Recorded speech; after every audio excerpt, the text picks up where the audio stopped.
Hello बच्चों, welcome back to my channel. कैसे हैं आप सब लोग।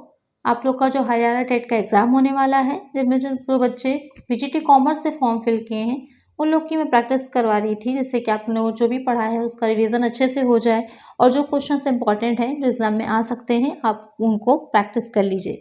आज की वीडियो में भी कुछ इसी तरह के इंपॉर्टेंट क्वेश्चंस रहेंगे, तो आइए शुरू करते हैं। लेकिन शुरू करने से पहले क्या करना है, चैनल को सब्सक्राइब करना है, वीडियो को लाइक करना है और फ्रेंड्स के साथ वीडियो को शेयर भी कर देना है।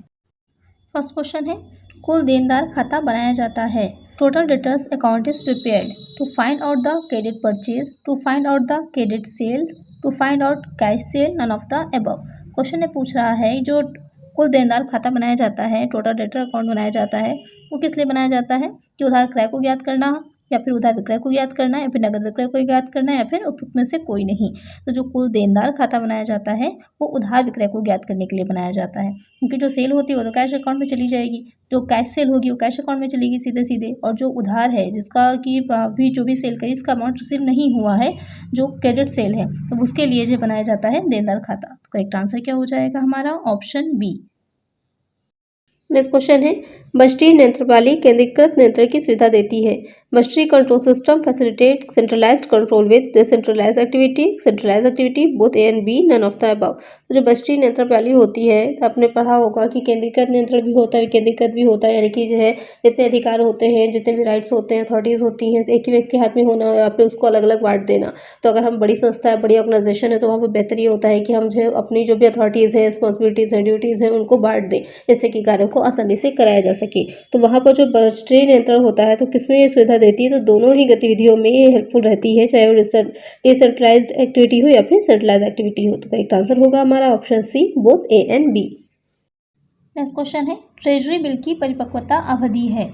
The maturity period of treasury bill is 91 days, 364 days, both A and B, none of the above. तो जो ट्रेजरी बिल होता है, यानी कि जो आपने पढ़ा होगा कि जो है जो ज़रूरत होती है जब ऋण की तो किस तरह से लिया जाता है, तो उसमें कुछ अवधि होती है, कुछ दीर्घकालीन होते हैं, लॉन्ग टर्म के होते हैं, कुछ शॉर्ट टर्म के होते हैं। तो यहाँ पर जो ट्रेजरी बिल हो जाता है उसकी अवधि क्या होती है, 91 डेज और 364 डेज दोनों ही होती है, और डिपेंड करता है कि किस तरह का लिया जाएगा। तो करेक्ट आंसर क्या हो जाएगा, option C, both A and B. Next question है, भारतीय लेखांकन मानकों को जारी करता है। Issued Indian accounting standards, reserve bank of India, central government, state government, chartered institute of India. तो क्वेश्चन में पूछ रहा है कि जो अकाउंटिंग स्टैंडर्ड होते हैं भारत के, तो के अंतर्राष्ट्रीय भी होते हैं, इंटरनेशनल भी होते हैं और इंडियन भी होते हैं। तो जो भारतीय लेखांकन मानक है वो किसके द्वारा इशू किए जाते हैं, तो वो इशू करता है चार्टर्ड इंस्टीट्यूट ऑफ इंडिया। तो करेक्ट आंसर क्या होगा, ऑप्शन डी। नेक्स्ट क्वेश्चन है, वित्तीय प्रबंधन का मूल उद्देश्य है। The basic objectives of financial management is maximizing sales, maximizing the value of wealth, maximizing profit, none of the above। तो क्वेश्चन पूछ रहा है कि जो फाइनेंशियल मैनेजमेंट है, वित्तीय प्रबंध होता है, उसका उद्देश्य क्या होता है। तो यहाँ पर विक्रय को अधिकतम करना, संपदा के मूल्य को अधिकतम करना, लाभों को अधिकतम करना, भुगतान से कोई नहीं। तो इसका उद्देश्य मेनली क्या होता है, संपदा के मूल्य को अधिकतम करना, जो वेल्थ होती है उसको बढ़ाना, जो कि जब वेल्थ बढ़ेगी तो अपने आप ही क्या होगा, सेल बढ़ेगी तभी तो वेल्थ बढ़ेगी और प्रॉफिट भी तभी ज़्यादा होगा। तो करेक्ट आंसर क्या होगा, ऑप्शन बी। शून्य आधार बजट सबसे पहले प्रयोग में लाया गया। Zero based budget was used for the first time. United states of America, in England, in Germany, in India. Question कह रहा है कि शून्य आधार बजट जो है वो सबसे पहले कहाँ पर शुरू किया गया। तो मैंने आप लोग को उसके बारे में पहले भी बताया हुआ है पहले की वीडियोज़ में, तो आपने वीडियोज़ नहीं देखी है तो लिंक डिस्क्रिप्शन में, वो वीडियोज़ भी देख लीजिए, काफ़ी अच्छे क्वेश्चन हैं, आपकी प्रैक्टिस अच्छी हो जाएगी। अब यहाँ पर जो क्वेश्चन पूछ रहा है कि ये सबसे पहले इसकी शुरुआत कहाँ की गई थी, तो इसकी शुरुआत की गई थी in the United state of America. Next question है, निम्न में से कौन लेखांकन का आधारभूत सिद्धांत नहीं है। Which of the following is not a fundamental principle of accounting. Theory of expenses, principle of full disclosure, principle of historical cost, principle of cost and profit. तो यहाँ पर आपको बताना है कि आपने लेखांकन के आधारभूत सिद्धांत पढ़े थे, तो वहाँ यहाँ पर इसमें से कौन सा सिद्धांत जो है वो उसमें नहीं शामिल होता। तो यहाँ पर पूर्ण प्रकटीकरण का सिद्धांत भी आता है, ऐतिहासिक लागत का सिद्धांत भी और लागत एवं लाभ का सिद्धांत भी है। कौन सा सिद्धांत नहीं, व्ययों का सिद्धांत नहीं है, बाकी तीनों हैं। तो करेक्ट आंसर क्या हो जाएगा, ऑप्शन ए। नेक्स्ट क्वेश्चन है, तरलता की सबसे कड़ी जांच होती है। The most stringent test of liquidity is current ratio, absolute liquidity ratio, liquid ratio, none of the above. Question में कह रहा है कि जब सबसे कड़ी जांच जो होती है, तो आपने तरलता का पढ़ा होगा, जो रेशियो एनालिसिस पढ़ा था, तो वहाँ पर हमने पढ़ा था कि जो लिक्विडिटी रेशियो निकाले जाते हैं कि कितनी तरलता है, तो उसमें आपने पढ़ा था करंट रेशियो था, पढ़ा था लिक्विड रेशियो, पढ़ा था एब्सोल्यूट लिक्विड रेशियो पढ़ा था। तो यहाँ पर जो सबसे कड़ी जांच होती है तरलता की, तो वो होती है पूर्ण तरलता अनुपात, एब्सोल्यूट लिक्विड रेशियो। जो आप लोगों का करंट रेशियो का था वो 2:1 था, जो लिक्विड रेशियो का था वो कितना था 1:1, और जो पूर्ण तरलता था वो कितना हो जाएगा 0.5:1 रेशियो है। तो ये भी ध्यान में रखिएगा, मैचिंग के लिए आ सकता है। करेक्ट आंसर हो जाएगा ऑप्शन बी। नेक्स्ट क्वेश्चन है, नियोजन भविष्य को पकड़ने के लिए बनाया गया पिंजरा है, ये कथन किसका है? Planning is a cage made to catch the future, this statement is, ये एक डिफिनेशन है। तो ये किसके डिफिनेशन आपको ये बताना है? एलेंस, टेरिस, हार्लेज, ह्यूमेंस। तो ये जो डिफिनेशन है कि जो प्लानिंग के बारे में आपने पढ़ा होगा कि क्या होता है, जो फ्यूचर में होने वाला है उसको पहले से ही हम डिसाइड करके उसकी एक पूरा प्लान तैयार कर लेते हैं। तो उसके बारे में ये पता करना की डिफिनेशन है, तो ये हो जाएगी एलन की। लुइस एलन जो थे उन्होंने डिफिनेशन दी थी। करेक्ट आंसर क्या हो जाएगा? Option A. नेक्स्ट क्वेश्चन है, क्षतिपूर्ति का सिद्धांत लागू होता है। The principle of indemnity applies. Life insurance, life and fire insurance, life and marine insurance, marine and fire insurance. Question में कह रहा है कि जो प्रिंसिपल ऑफ इंडेमनिटी है, यानी जो क्षतिपूर्ति का सिद्धांत होता है वो किस में लागू होता है? तो लागू होता है मरीन एंड फायर इंश्योरेंस में। करेक्ट आंसर क्या होगा? Option D. नेक्स्ट क्वेश्चन है, विनियोग पर प्रत्यय की गणना की जाती है। Return on investment is calculated through profit and investment, by cost and investment of capital, by profit and sales, none of the above. तो जो निकाला जाता है कि प्रत्यय की गणना, यानी विनियोग पर प्रत्यय की जो गणना की जाती है वो किस पे की जाती है? वो होती है लाभ एवं विनियोग के द्वारा, यानी कि प्रॉफिट और इन्वेस्टमेंट का यूज करके हम निकालते हैं कि ROI हमारा कितना है। करेक्ट आंसर क्या हो जाएगा? Option A. नेक्स्ट क्वेश्चन है, अनादृढ़ होने पर एक प्रतिज्ञा पत्र को किसकी आवश्यकता नहीं होती है? And promissory note is not required in case of dishonour, noting, accepted, redemption, none of the above. तो कोई भी अगर प्रतिज्ञा पत्र है उसका क्या क्या कर दिया गया, अनादृढ़ हो गया है, डिसऑनर हो गया है, तो वहाँ पर उसकी स्वीकृति की आवश्यकता नहीं रह जाएगी, क्योंकि जब अनादृढ़ हो ही चुका है तो उसको स्वीकृत नहीं किया जाएगा। करेक्ट आंसर क्या हो जाएगा? Option B. क्वेश्चन है, लिफो विधि का प्रयोग प्रयुक्त होता है। LIFO method is suitable for in case of price rise, in case of falling price, in case of fixed price, all of the above। तो जो LIFO मेथड होता है, यानी कि लास्ट इन फर्स्ट आउट, जो लास्ट में आया उसे सबसे पहले ही निर्मित किया जाएगा। तो उसको कब यूज़ किया जाता है? जबकि प्राइजेस बढ़ रहे होते हैं, हाई होते हैं। तो करेक्ट आंसर क्या होगा? Option A, in case of price rise. Next question है, वस्तु विक्रय अनुबंध लागू हुआ। Good sales contract comes into force 1872, 1930, 1932, 1949। तो आपको बताना है कि जो गुड सेल यानी कि वस्तु विक्रय अधिनियम था वो कब आया था, कब लागू हुआ था? तो लागू हुआ था 1930 में, 1930 में। कुछ ऐसे अनुबंध हैं, इनको देख लीजिएगा। पार्टनरशिप एक्ट है, कॉन्ट्रैक्ट एक्ट है, कंपनीज एक्ट है, इनकम टैक्स एक्ट है, या वस्तु विक्रय अधिनियम है, GST है, गुड्स एंड सर्विसेज टैक्स है। ये सब कब आए थे, कब लागू हुए थे, इनको एक बार देख लीजिएगा। करेक्ट आंसर क्या हो जाएगा? Option B. नेक्स्ट क्वेश्चन है, संपत्तियों के सत्यापन में सम्मिलित है। Verification of assets includes physical inspection of properties, verification of the fair value of the assets, verifying that the property is free from encumbrance, all of the above. Question में कह रहा है कि जो सत्यापन किया जाता है, वेरिफिकेशन होता है, उसमें क्या चीज़ें आती हैं? दो चीज़ें आपने पढ़ने पढ़ी होंगी, एक वेरिफिकेशन होता है, दूसरा एवेल्युएशन होता है, मूल्यांकन और सत्यापन। तो जब सत्यापन की बात आ रही होती है तो उसमें क्या आएगा? तो सत्यापन का क्षेत्र क्या होता है? बड़ा होता है। सत्यापन में मूल्यांकन भी आ जाता है, आपने ऑडिटिंग में पढ़ा होगा इसे। तो सत्यापन में क्या रहेगा कि भौतिक निरीक्षण होगा, संपत्ति के उचित मूल्य का सत्यापन या सत्यापित करना कि संपत्ति प्रभार से मुक्त है। तो तीनों ही चीज़ें सत्यापन में आ जाएंगी। भौतिक निरीक्षण भी किया जाता है, ये देखना कि जितनी हमने एसेट दिखाई है एक्चुअल में उतनी वैल्यू एसेट की है या नहीं है, और ये देखना कि फिजिकली उतने वो एसेट अवेलेबल है भी या नहीं उस कंपनी में। उसके बाद साथ ही प्रभार से मुक्त, यानी कि किसी तरह का उस पर चार्जेस तो नहीं है, किसी भी संपत्ति के लिए ऋण पर अगर लिया है तो वो संपत्ति मोर्टगेज के तौर पर तो नहीं रखी गई है, प्रभार तो नहीं है कोई, ये सब चीज़ें देखना। तो इसमें तीनों ही आ जाएगा। तो करेक्ट आंसर क्या होगा? Option D, all of the above. Next question है, पट्टादारी द्वारा देय अधिकार शुल्क को आहरित किया जाता है। The royalty payable by the lessee is set off rights fee account, in the account of the land owner, in profit and loss account, none of the above. तो क्वेश्चन में कह रहा है कि जो पट्टाधारी होता है तो उसके द्वारा जो अधिकार शुल्क देय आहरित किया जाता है तो उसे कहाँ पर दिखाया जाता है? जो देय अधिकार शुल्क होता है यानी कि जो पेबल होता है उसको कहाँ दिखाया जाता है? अधिकार शुल्क खाते में, भूस्वामिक खाते में, लाभानी खाते में, या फिर उसमें से कोई नहीं तो उसे दिखाया जाता है रॉयल्टी अकाउंट में, अधिकार शुल्क खाते में। तो करेक्ट आंसर क्या हो जाएगा? Option A. नेक्स्ट क्वेश्चन है, सूत्रधारी कंपनी का आशय है। Holding company means which holds at least 50% of the shares of another company, which hold at least 51% of the shares of the other company, a company that controls the board of directors of another company, which hold at least 75% of the shares of another company। तो यहाँ पर question आपसे पूछ रहा है कि सूत्रधारी company कौन सी होती है? जो अन्य कंपनी के कम से कम 50% अंशों की धारक है, जो अन्य कंपनी की कम से कम 51% अंशों की धारक है, ऐसी कंपनी जो अन्य कंपनी के संचालक मंडल पर नियंत्रण रखती हो, जो अन्य कंपनी के कम से कम 75% अंशों की धारक हो। तो आपको पहले तो एक चीज़ क्लियर होगी ही कि जो सूत्रधारी कंपनी होती है उसके पास 51% शेयर होने चाहिए दूसरी कंपनी के, तभी वो सूत्रधारी कंपनी कहलाती है। जो होल्डिंग कंपनी कहलाती है, नाम से ही क्लियर हो रहा है, होल्डिंग कंपनी जो दूसरी कंपनी इसके अंडर में काम करे, जो उसको होल्ड करे, उसको चलाए। तो यहाँ पर जो 51% कंपनी में के शेयर्स होते हैं तो वहाँ पर वो होल्डिंग कंपनी या फिर सूत्रधारी कंपनी होती है। उसके पास अधिकार होता है, राइट्स होता है कि वो अपने अकॉर्डिंग जो दूसरी कंपनी होती है, ज़्यादा शेयर्स उसके पास होने का मतलब ही यही है कि उसके पास ज़्यादा राइट्स रहते हैं, वो ज़्यादा डिसीजंस में उसका जो है नियंत्रण रहेगा। तो एक आंसर क्या हो जाएगा? Option B. और जिस कंपनी को वो होल्ड करती है वो क्या हो जाती है? वो सब्सिडरी कंपनी कहलाती है। नेक्स्ट क्वेश्चन है, वास्तविक लागत और प्रमाणित लागत के अंतर को कहते हैं। The difference between actual cost and standard cost is called profit, differential cost, variance, margin of safety.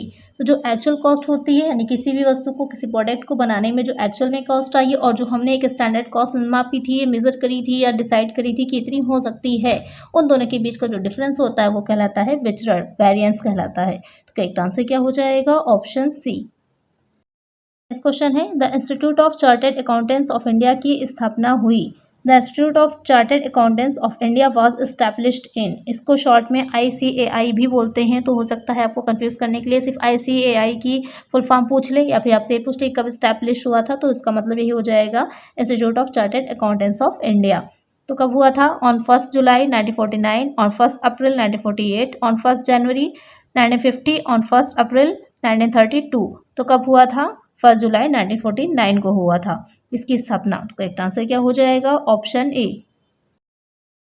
Next question है, वर्तमान वर्ष का आरंभिक रहतिया 5000 से अधिक है एवं अंतिम रहतिया 12000 से अधिक गया है। यह त्रुटियां वर्तमान वर्ष की शुद्ध आय पर प्रभाव डालेंगी। The opening balance of the current year is more than 5000 and the closing balance is more than 12000। This error will affect the net income of the current year. 70,000 shown short, 17,000 shown higher, 12,000 shown short, 7,000 shown more। Question आपसे कह रहा है कि जो उसका opening stock है यानी कि कोई करंट ईयर का जो बना है अकाउंट, उसका जो ओपनिंग स्टॉक है उसमें 5,000 से ज़्यादा दिखाया गया है और जो क्लोजिंग स्टॉक है वो 12,000 से ज़्यादा दिखाया गया है। तो आपको पता ही होगा कि डेबिट और क्रेडिट दो साइड होते हैं, तो अगर दोनों साइड इक्वल होता तो प्रॉफिट पर कोई इफेक्ट नहीं डालता। लेकिन यहाँ पर क्या है, एक जो है 5,000 से ज़्यादा है और दूसरा 12,000 से ज़्यादा है, तो बीच का डिफरेंस कितने का आएगा? 7,000 का आएगा। 12,000 में से 5,000 घटा दीजिए। ओपनिंग स्टॉक किधर दिखाया जाता है? डेबिट साइड में दिखाया जाएगा और जो क्लोजिंग स्टॉक होगा कहाँ दिखाया जाएगा? क्रेडिट साइड में दिखाया जाएगा। डिफरेंस कितने का निकल के आएगा? 7,000 का। तो जो भी नेट इनकम होगी वो 7,000 से ज़्यादा दिखाएगी। अगर इक्वल होता तो कोई भी प्रभाव नहीं पड़ता उसके ऊपर जो आपका नेट इनकम होती, लेकिन यहाँ पर क्या है, डिफरेंस है दोनों में, तो यहाँ पर 7,000 से बढ़ जाएगा। तो करेक्ट आंसर क्या हो जाएगा? Option D. नेक्स्ट क्वेश्चन है, जब दो या दो से अधिक कंपनियां जो एक जैसा व्यापार कर रही हों एक साथ मिलती हैं और एक नई कंपनी बनाकर कार्य करती हैं तो इस मिलन को कहा जाता है। When two or more companies which are carrying on the same business merge together and act as a new company, the merger is called integration, merger, reconstruction, reorganization।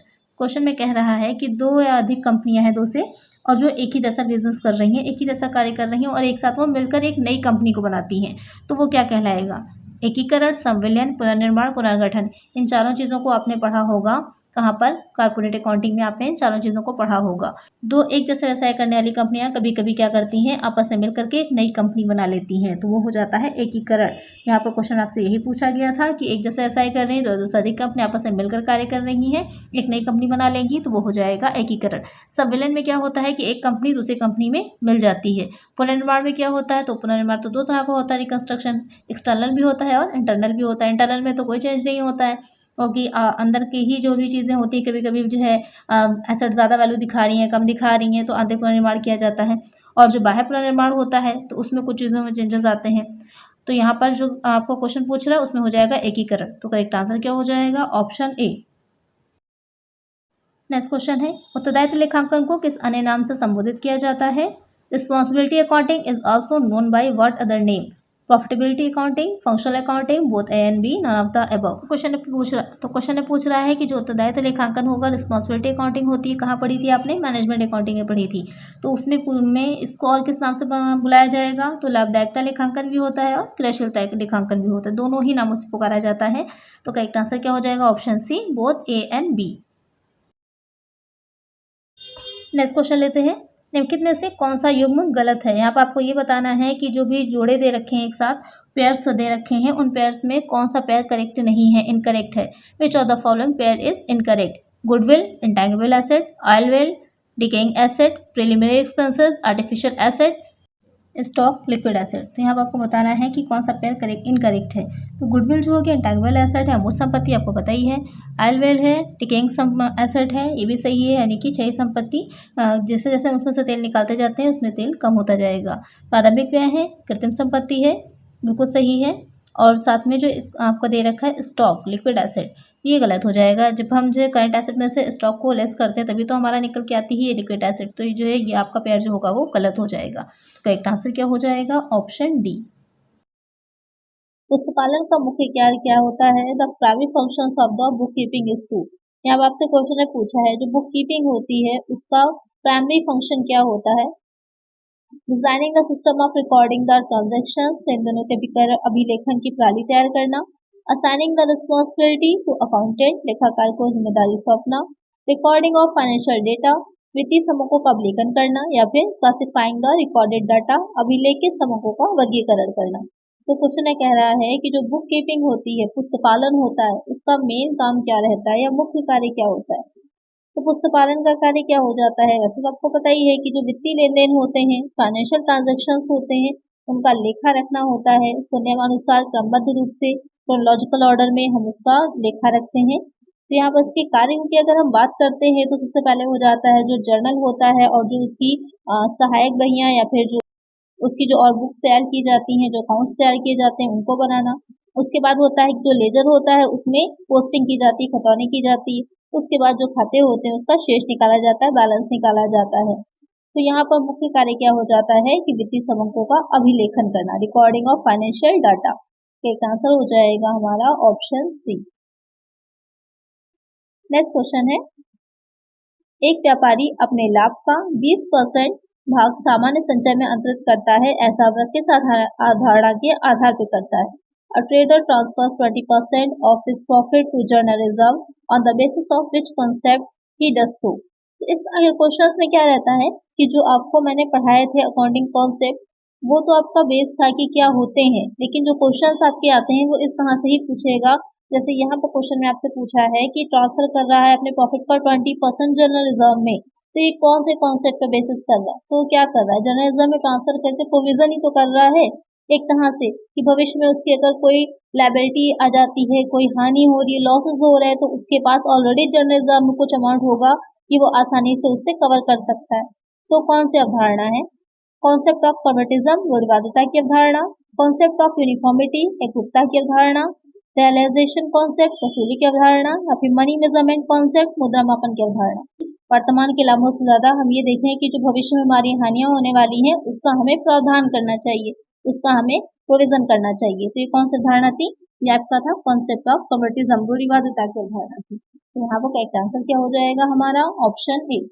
इसमें एक लाइन हमेशा ध्यान में रखिएगा, जो रूढ़िवादिता की या फिर सतर्कता की भी अवधारणा कहलाती है ये, कि लाभ की आशा न करें और सभी संबद्ध दायित्वों का प्रावधान करें कि फ्यूचर में क्या प्रॉफिट होगा। इससे ज्यादा हमें ये इंपॉर्टेंट होता है देखना कि जो हमारे हानियां हो सकते हैं, लॉसेस हो सकते हैं, उनको हम पहले से प्रोविजन करके रखें जिससे कि हमारे लिए आगे कोई प्रॉब्लम ना क्रिएट हो।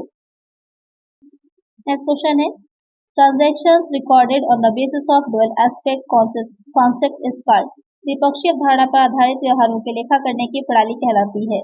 सिंगल एंट्री सिस्टम, एक लेखा प्रणाली। डबल एंट्री सिस्टम, दोहरा लेखा प्रणाली। डबल अकाउंट सिस्टम, दोहरा खाता प्रणाली, नन ऑफ द अबव, इसमें से कोई नहीं। काफी सिंपल सा क्वेश्चन है, द्विपक्षीय अवधारणा पर आधारित है। लेकिन कंफ्यूजन कहाँ पर आ जाती है? कंफ्यूजन ये हो जाती है कि डबल एंट्री सिस्टम है कि डबल अकाउंट सिस्टम है। हमने पढ़ा तो इसके बारे में बहुत है, लेकिन जब आंसर लगाने की बात आती है और एग्जामिनेशन का क्वेश्चन आता है, वहां पर हम कंफ्यूज हो जाते हैं। आप भी उसी में कंफ्यूज हो जाएंगे कि करेक्ट आंसर कौन सा होगा। तो यहाँ पर जब द्विपक्षीय अवधारणा की हम बात कर रहे हैं तो करेक्ट आंसर हमारा दोहरा लेखा प्रणाली होती है, डबल एंट्री सिस्टम होता है कि हम एंट्रीज डबल करते हैं। तो करेक्ट आंसर क्या होगा हमारा? Option B. नेक्स्ट क्वेश्चन है AS3 इज रिलेटेड टू, लेखा मानक AS3 संबंधित है। अकॉर्डिंग स्टैंडर्ड से रिलेटेड क्वेश्चन जरूर पूछता है, इससे एक अलग से सेपरेट वीडियो में भी मैं बना दूंगी जिसमें सारे अकॉर्डिंग स्टैंडर्ड से रिलेटेड या जो इंपॉर्टेंट है एग्जाम में पूछे जाते हैं, एक अलग से आपकी वीडियो आएगी इस पर। यहाँ पर क्वेश्चन में जो AS3 के बारे में पूछा है, कैश फ्लो स्टेटमेंट, रोकड़ प्रवाह विवरण, फंड फ्लो स्टेटमेंट, कोष प्रवाह विवरण, अकाउंटिंग फॉर डिप्रिसिएशन, ह्रास के लिए लेखांकन, नन ऑफ दीज, इनमें से कोई नहीं। तो जो AS3 है वो किससे रिलेटेड होता है? जो कैश फ्लो स्टेटमेंट बनता है, आपने मैनेजमेंट अकाउंटिंग पढ़ी होगी बीकॉम में, तो मैनेजमेंट अकाउंटिंग में हम कैश फ्लो स्टेटमेंट बनाते हैं जिसमें हम जितने भी कैश से रिलेटेड जो भी हमारे ट्रांजेक्शन सिर्फ कैश में हुए होते हैं उनको ही दिखाया जाता है। कैश इनफ्लो है, आउटफ्लो है, 3 तरह की एक्टिविटीज होती हैं उसमें। आपकी ऑपरेटिंग हो जाती है, फाइनेंशियल हो जाती है, इन्वेस्टिंग हो जाती है। तो यहाँ पर कैश फ्लो स्टेटमेंट जो है वो अकॉर्डिंग स्टैंडर्ड 3 से रिलेटेड है। तो एक आंसर होगा हमारा ऑप्शन ए। नेक्स्ट क्वेश्चन है when accounting standard board of India is constituted, Bharat में लेखांकन मानक बोर्ड का गठन कब हुआ था? 1969, 1977, 1918, 2007। क्वेश्चन में कह रहा है कि जो इंडिया है, इंडिया में जो एक तो आपके अंतर्राष्ट्रीय लेवल के होते हैं और एक हो जाते हैं जो भारत में लेखांकन मानक बनाए गए हैं, तो उसके लिए एक बोर्ड का गठन किया गया था, बोर्ड बना था। वो बोर्ड कब बनाया गया था? वो बोर्ड बनाया गया था 1977 में। इसको शॉर्ट में IAS भी बोलते हैं, इंडियन अकाउंटिंग स्टैंडर्ड बोर्ड। तो ध्यान में रखिएगा। तो यहाँ पर करेक्ट आंसर हो जाएगा ऑप्शन बी। नेक्स्ट क्वेश्चन है when a business is purchased any amount paid in excess of the total of assets minus the liabilities taken इस कार्ड, जब किसी व्यवसाय को क्रय किया जाता है तो लिए गए दायित्वों को घटाने के बाद जो बची कुल संपत्तियों के मूल्य से अधिक भुगतान की राशि होती है उसे क्या कहा जाता है? शेयर प्रीमियम, अंश अधिमूल्य, गुडविल, ख्याति, कैपिटल एम्प्लॉयड, विनियोजित पूंजी, वर्किंग कैपिटल, कार्यशील पूंजी। तो क्वेश्चन यहाँ पे कह रहा है कि जब आपने पढ़ा होगा व्यवसाय के क्रय, कॉर्पोरेट अकाउंटिंग में आपने पढ़ा होगा कि जो बिजनेस होता है उसको परचेज किया जा सकता है, तो जो टोटल एसेट्स होती हैं उन टोटल एसेट्स में से जो भी लायबिलिटीज होती हैं उसको लेस कर देते हैं और उसके बाद घटाने के बाद जो अधिक भुगतान की राशि आ रही है, जो हमने अधिक भुगतान किया है, तो उसका मूल्य क्या कहलाता है? सिंपल से समझ लीजिए कि जो भी ऐसे हमने जो भी भुगतान किया है, जो भी क्रय मूल्य दिया होता है, परचेजिंग प्राइस दिया होता है, जितनी एसेट्स हमको मिल रही होती हैं उससे जो अधिक अगर हम मूल्य दे रहे हैं तो अधिक मूल्य हम किस लिए दे रहे हैं, वो चीज क्या कहलाती है? वो हो जाती है हमारी गुडविल या फिर ख्याति बोला जाता है। तो वहाँ पर करेक्ट आंसर है हमारा ऑप्शन बी। ख्याति क्या होती है, गुडविल क्या होती है? तो आपने देखा होगा कि गुडविल ऐसे कई टाइप की होती है, आपने पढ़ाई होगा फाइनेंशियल अकाउंटिंग में। तो ख्याति क्या होती है? तो अगर हम बात करें अकाउंटिंग में तो ख्याति तो एक आदर्श संपत्ति है, एक इनटैंगिबल एसेट होती है। लेकिन अगर हम वैसे बात करें सिंपल सी लैंग्वेज में अगर हम कहें तो ख्याति हो जाती है कि किसी व्यवसाय की, किसी बिजनेस की क्या साख है मार्केट में, क्या जगह है, कितना वो प्रसिद्ध है, कितना लोग उसको कितना ज्यादा कस्टमर्स उसको बिलीव करते हैं, वही उसकी क्या कहलाती है? गुडविल कहलाती है। जैसे बहुत से डॉक्टर्स फेमस होते हैं तो वो डॉक्टर जिस भी जगह पर अपना क्लिनिक खोलेंगे या जिस भी हॉस्पिटल्स में जाएंगे ऑटोमेटिक जो पेशेंट होते हैं वहां पर चले जाते हैं। इसी तरह ये रहता है कि जो लॉयर होते हैं तो बहुत से ऐसे जो गुडविल होती है बहुत डिपेंड करती, कभी कभी व्यक्ति से जुड़ी हुई होती है, कभी कभी जगह से जुड़ी हुई होती है। तो कुछ जगहें बहुत फेमस हो जाती हैं तो वहां पर अगर आपने अपनी कोई शॉप खोली है तो ऑटोमेटिक होता है कि हाँ वो बहुत ज्यादा चलेगी। तो वो डिपेंड करता है, अलग अलग स्वभाव की होती है, अलग अलग नेचर की होती है गुडविल। तो यहाँ पर करेक्ट आंसर क्या हो जाएगा हमारा? Option B. नेक्स्ट क्वेश्चन है which of the following account is the personal account, निम्नलिखित में से निम्नलिखित में से कौन सा एक व्यक्तिगत खाता है? तो यहाँ पे कुछ अकाउंट्स दे रखे हैं, आपको बताना है कि पर्सनल अकाउंट कौन सा है। Drawings account, bank account, prepaid rent account, all of the above. यानी कि आहरण खाता, बैंक खाता, पूर्वदत्त किराया खाता या फिर सबसे सभी। तो अगर हम बात करें अकाउंट की तो तीन टाइप्स के होते हैं आपके, पर्सनल और नॉमिनल। यहाँ पर जो क्वेश्चन में कह रहा है कि कौन सा पर्सनल अकाउंट है, तो ड्राइंग अकाउंट भी पर्सनल होता है, बैंक अकाउंट भी पर्सनल होता है और प्रीपेड रेंट अकाउंट भी आपका क्या हो जाता है? पर्सनल अकाउंट होता है। तो यहाँ पर करेक्ट आंसर क्या हो जाएगा हमारा? Option D, all of the above. ये तीनों ही अकाउंट आपके पर्सनल अकाउंट है। नेक्स्ट क्वेश्चन है, दोहरा लेखा प्रणाली का प्रतिपादन किया था। Double entry system was propounded by Carter, Pickers, Malthus, Lucas Pacioli. तो जो डबल एंट्री सिस्टम था ये किसने बनाया था, किसके द्वारा इसका प्रतिपादन किया गया था? तो 1494 में इटली के एक निवासी थे लुकास पैसिओली, उन्हें पुस्तकालन जो उसका जनक कहा जाता है। तो यहाँ पर जो दोहरा लेखा प्रणाली थी उसका भी प्रतिपादन लुकास पैसिओली ने ही किया था। कब किया था? 1494 में। ये कहाँ के रहने वाले थे? इटली के रहने वाले थे। एक आंसर हो जाएगा हमारा ऑप्शन डी। नेक्स्ट क्वेश्चन है, the only item that is not recorded in the books of account is. लेखा पुस्तकों में न दर्ज किया जाने वाला एकमात्र मत कौन सी है? यहाँ पर आपको बताना है कि जिन्हें आप लेखा पुस्तकों में जो अकाउंट्स बनाएंगे नहीं दिखाएंगे वो कौन सा आइटम होगा? Goodwill, special discount, trade discount, cash discount. तो गुडविल को भी दिखाया जाता है, स्पेशल डिस्काउंट को भी और कैश डिस्काउंट को भी, लेकिन जो ट्रेड डिस्काउंट होता है उसको हम नहीं दिखाते, बल्कि जो सूची मूल्य होता है उसमें से उसको हम लेस कर देते हैं। तो बुक्स जो है होती है हमारी जो एंट्रीज हम कर रहे हैं वहां पर नहीं दिखाते। तो एक आंसर होगा हमारा ऑप्शन सी। नेक्स्ट क्वेश्चन है, when subsidiary books are maintained, the entry for special discounts to customers is done in। जब सहायक बहियां रखी जाती हैं तब ग्राहकों को विशेष छूट की प्रविष्टि की जाती है। यानी कि जब आप जो सब्सिडरी बुक्स होती हैं, यानी जर्नल के साथ साथ जब जैसे परचेज बुक है, सेल्स बुक है, परचेज रिटर्न है, सेल्स रिटर्न है, ये सारी बुक्स भी बना रहे हैं, तो वहां पर जो कस्टमर्स है उनको जो छूट दी जा रही है उसकी प्रविष्टि कहाँ पर करेंगे? ये जो उनको डिस्काउंट्स दिया जा रहा है उसको आप कहाँ पर दिखाते हैं? जर्नल में, सेल्स बुक में, कैश बुक में, नन ऑफ दीज। तो छूट की राशि को हम कहाँ दिखाते हैं? जो हमने जर्नल बनाया होता है वहां पर हम इसको दिखाते हैं। एक आंसर हो जाएगा ऑप्शन ए। नेक्स्ट क्वेश्चन है, the return of goods by customer is debited to. किसी ग्राहक द्वारा वापस किए गए माल को डेबिट किया जाता है सेल्स रिटर्न अकाउंट, विक्रय वापसी खाते में, कस्टमर्स अकाउंट ग्राहक के खाते में, परचेज अकाउंट क्रय खाते में, स्टॉक अकाउंट स्टॉक खाते में। तो जो कोई ग्राहक है, किसी ने माल को जो है क्रय किया था लेकिन अब उसको रिटर्न कर दिया है, तो उसके द्वारा रिटर्न जो माल होता है उसको आप कहाँ पर डेबिट करते हैं, किस अकाउंट में डेबिट करते हैं? तो इसको किया जाएगा जो सेल्स रिटर्न अकाउंट है, विक्रय वापसी खाता है, क्योंकि आपने जो सब्सिडरी बुक्स है उसको भी प्रिपेयर किया है, बनाया है, इसीलिए आप उसको विक्रय वापसी खाते में दिखाएंगे, सेल्स रिटर्न अकाउंट में दिखाएंगे। तो करेक्ट आंसर हो जाएगा ऑप्शन ए। नेक्स्ट क्वेश्चन है, the salary paid to a clerk Ramesh should be credited to. एक लिपिक रमेश को भुगतान किए गए वेतन को क्रेडिट किया जाना चाहिए। रमेश अकाउंट, रमेश के खाते में, सैलरी अकाउंट वेतन के खाते में, कैश अकाउंट रोकड़ खाते में, प्रॉफिट एंड लॉस अकाउंट लाभानी खाते में। तो क्वेश्चन में कह रहा है कि कोई लिपिक है, कोई क्लर्क है, उसको सैलरी पे की गई है, तो उस सैलरी को कहाँ पर क्रेडिट किया जाता है? तो उसे क्रेडिट किया जाएगा कैश अकाउंट में। एंट्री क्या हो जाएगी? Salary account debit to cash account. ये किस तरह का अकाउंट हो जाता है? ये सैलरी अकाउंट है, वेतन है, तो ये किस तरह का अकाउंट होगा? ये नॉमिनल अकाउंट हो जाएगा।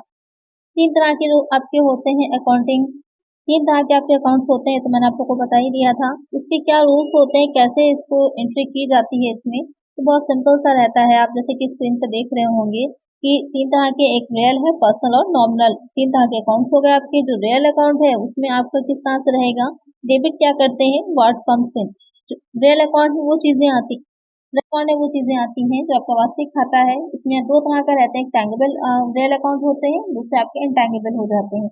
जैसे कि टैंगिबल में रहते हैं बिल्डिंग है, मशीनरी है, फर्नीचर है, कैश है, स्टॉक है, लैंड है, ये सब चीजें आती हैं। और इनटैंगिबल में आ जाता है जो गुडविल होगी, पेटेंट होगा, ख्याति होती है, ये आ जाता है।